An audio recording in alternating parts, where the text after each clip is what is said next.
আসলে উনি মানে হয়তোবা অনন্ত ভাই বুঝেইনি বা উনি বুঝেও মানে পাশ কাটিয়ে চলে গেছে অথবা কেউ তাকে ভুল বুঝিয়েছে। বললাম যে ১২০ কোটি টাকার যদি একটা কনটেন্ট হয়, এই কনটেন্ট মানুষ একবার দেখবে ভুলে যাবে। এতে ইন্ডাস্ট্রি লাভ হবে না। কারণ ১২০ কোটি টাকা দিয়ে কেউ ছবি বানাতে পারবে না। এবং আমি আমি দেখায় দিব যে কত পরিচালক আমাকে এটা অ্যাপ্রিসিয়েটিং করেছেন, কত আর্টিস্ট, মানে আমি নাম বললাম না কারোর। আমি খালি এখন দেখায় দিলে যে মানে সবাই খালি কি আরে আমাকে যে ওয়েল সেইড, মানে পারফেক্ট। ওনার শখ আছে, উনি ছবি বানাক, ওনার শখ অভিনয় করার শখ। ওনারা তো বলেই দিয়েছেন যে টাকার জন্য ছবি করেন না। তো ওনার কাছে আমার কথা ছিল যে এই ১২০ কোটি টাকা কন্টেন্ট না বানায় আপনি, উনি বুঝে এখনও বলি আবার যে ১২০ কোটি টাকা, আপনি ১০০ কোটি টাকার যদি একটা প্রোডাকশন না করে দিতেন ভাইয়া এইখানে, তাহলে আপনি জীবন্ত কিংবদন্তি হয়ে যেতেন। তেমনি ওনার ছবিতে আমি চাচ্ছি, ওনার ছবিতে আমার যেটা ছিল যে উনি যদি এরকম একটা ডাবিং করতেন, এডিটিং করতেন, ফ্লোর বানিয়ে দিতেন, ১০টা উনি সিনেপ্লেক্স করে দিতেন, তাহলে ১০টা বা ২০টা সিনেপ্লেক্স ওনার পক্ষে সম্ভব। ওনার সামর্থ্য আছে ওনার পক্ষে। কারণ কেন ওনাকে ওনাকে কেন আমার টাকা হয়, আমাদের তো এত সামর্থ্য নেই। ওনার সামর্থ্য আছে কেন, উনি যৌথ প্রযোজনা হোক বা ওনার ব্যক্তিগত ওনার ক্ষমতা আছে, কারণ উনি হচ্ছেন ইন্টারন্যাশনাল ব্যবসায়ী। উনি দেশের সর্বোচ্চ পদধারী সিআইপি। আমি পার্টিকুলারলি আমার অনন্ত জলিলকে কোনো কিছু বলো না, তার অভিনয় নিয়ে আমি বলি নাই তো, তার ব্যক্তিগত জীবন নিয়ে আমি বলি। আমার ইনবক্সে তার সমস্ত অনেক কিছু আসছে, তার বিবাহিতা জীবন, তার গার্মেন্টস আগে কি, এই লাভ লাভ, তার ইসে অ্যাটিটিউড, এগুলো দুনিয়ার মানুষ পাঠাইছে আমাকে। হ্যাঁ, তার বয়স নিয়ে কথা আসছে, তার সন্তান সন্ততি নিয়ে কথা।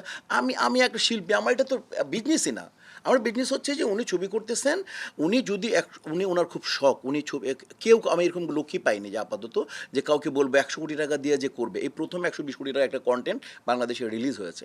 তো উনি যদি ১০০ কোটি টাকার একটা স্টুডিও করে দেন, এ দেশে ওনাকে মানুষ, মানে কেউ, সংস্কৃতির কোনো মানুষ ভুলবে না, ফিল্মের কোনো মানুষ ভুলবেন, এটা আমার বলার ছিল। আর আমি ওনার সম্পর্কে কোনো কটূক্তি করব না, কারণ আমার কাছে যা আছে সেটা আমি দিতে পারি ওনাকে। আমার কাছে সম্মান আছে, আমি তাকে সম্মানই দিতে পারি।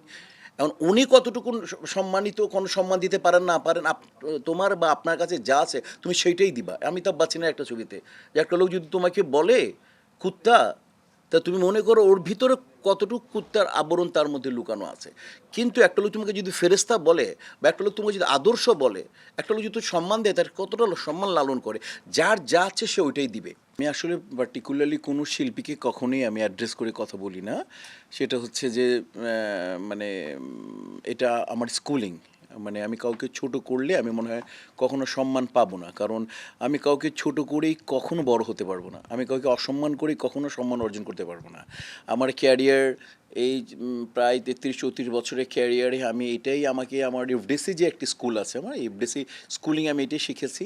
আর আমার অবদান বলবো যে আমি আমি আমি কোনো, আমার অবদান আমি কিছুই আমার মুখ থেকে বলবো না। যারা এই ব্যাপারে জানে, যারা আমাকে মিশা সওদাগর বানিয়েছে তাদের কাছ থেকে জিজ্ঞেস করে নেবেন।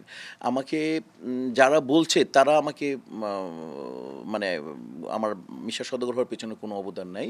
যারা আমাকে আজকে মিশা সওদাগর বানিয়েছেন, কাজে তাদেরকে আপনি জিজ্ঞেস করবেন। আমি আমার সম্পর্কে কিছুই বলতে পারবো না, কারণ এটা বলতে গেলে মনে করেন যে কাউকে ছোট করা হবে।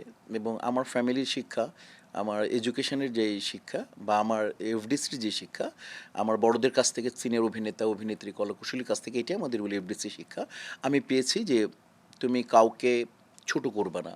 এটা মানে আমাকে আমাকে প্রডিউসার বা ডিরেক্টর তার ছবিতে নেবে কি নেবে না সম্পূর্ণ তার অধিকার আছে। তেমনি আমার অধিকার আছে যে আমি ওই ছবিতে অভিনয় করবো কি করবো না, সেটা আমার অধিকার আছে।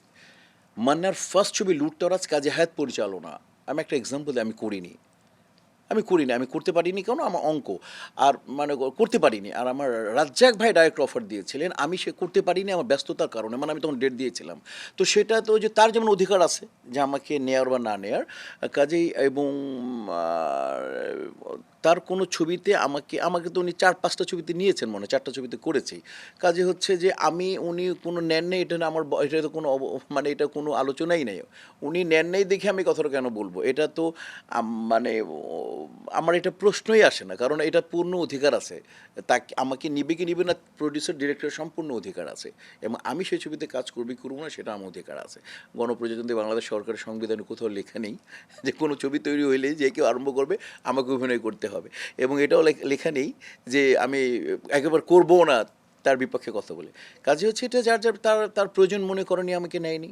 আমি এটা সঠিক বলতেও পারবো না, কারণ ওনার শুটিংই করেছি আমরা ইয়েতে যে পাতায়াতে, ঢাকায় মনে হয় কয়েকদিন করেছিলাম, পাতায়াতে শুটিং করেছিলাম। সম্ভবত জুতাটা খুব ছোট ছিল, কারণ ড্রেসটা তো মানে প্রোডাকশনই দেয়, ইনক্লাইম্যাক্সের ড্রেস তো ফুল প্রোডাকশনই দেয়, সব ড্রেসের প্রোডাকশন দেয়। তো জুতাটা ছোট বিধায় আমি পরতে পারিনি, আমার যতটুকু মনে হয় তখন পায়ে ঢুকছিল না, কারণ জুতা বড় পরা যায়, জুতা ছোট পরা যায় না, এবং ফাইট ছিল।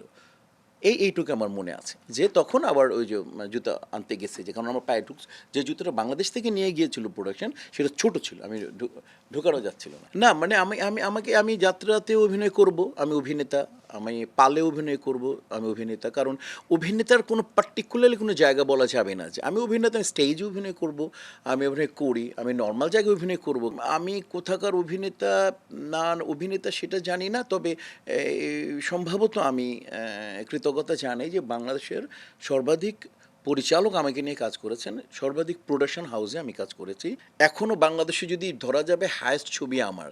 কাজে হচ্ছে যে কারণ আমি এটা মনে করি যে যোগ্যতা যদি থাকে তাহলে শোবিজে জায়গা করে নেওয়ার সমূহ সুযোগ থাকে, আর তাকদীর বা ভাগ্য যদি সহায় হয় তাহলে জায়গা হয়ে যাবে।